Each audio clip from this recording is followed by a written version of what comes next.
Days turned into weeks, and the break stretched longer than I ever imagined it could. I kept hoping for a message, a sign, anything that might reassure me that she was still there, still thinking of us. But silence filled the spaces where her voice once lived. Every notification made my heart leap, only to crash when it wasn't her. I became hyper-aware of the absence, her absence, not just physically, but in my thoughts, in the patterns of my day, in the rhythm of my life. I tried talking to friends about it, but their advice felt hollow, distant. They told me to give her space, to focus on myself, to move on. But how do you move on when part of you is still waiting, still hoping, still tethered to someone who might not return? How do you focus on yourself when your mind is consumed by the what-ifs, the maybes, the moments you wish you could erase or relive? I started noticing myself in small ways. I would pause mid-sentence, imagining how she would respond, what she would say. I laughed at a joke alone, and immediately felt a pang. How could I laugh without her there to share it? The world felt brighter, and yet strangely empty, as if every color existed only to remind me that she wasn't in it. I began questioning my own identity, the version of me that existed within the relationship.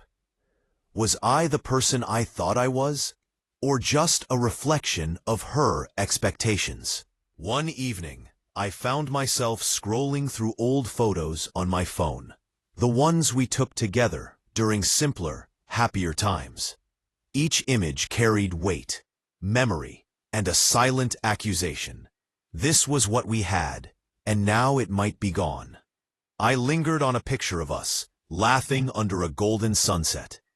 I remembered the warmth, the lightness, the feeling that we could take on anything together.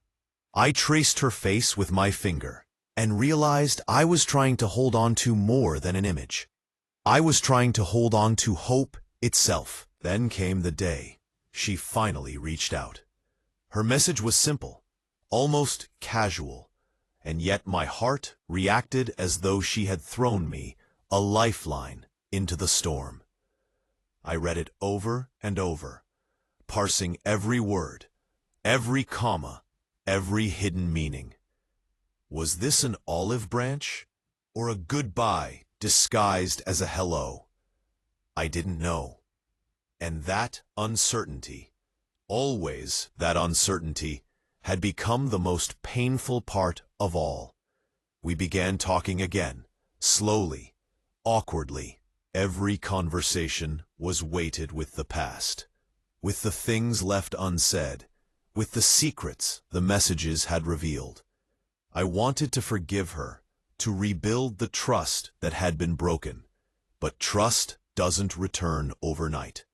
It is earned in small, painstaking moments, in the careful weaving together of honesty, vulnerability, and consistency.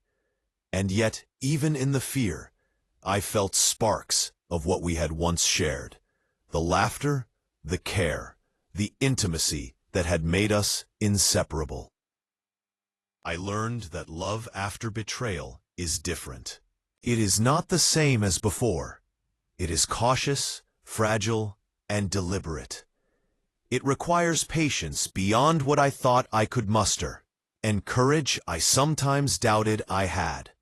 But I also realized that heartbreak does not erase love.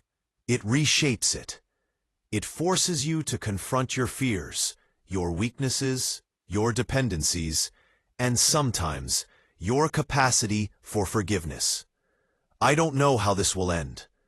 Perhaps we will find our way back to each other fully, stronger than before. Perhaps the distance we've taken will become permanent, a quiet acknowledgement that some paths diverge despite the love that once burned bright. But I do know this: I will continue to love, even in uncertainty. I will continue to hope, even when hope feels fragile. And I will continue to learn, to grow, and to face the truth, however painful. Because love, real love, is never simple, never easy, and never without risk.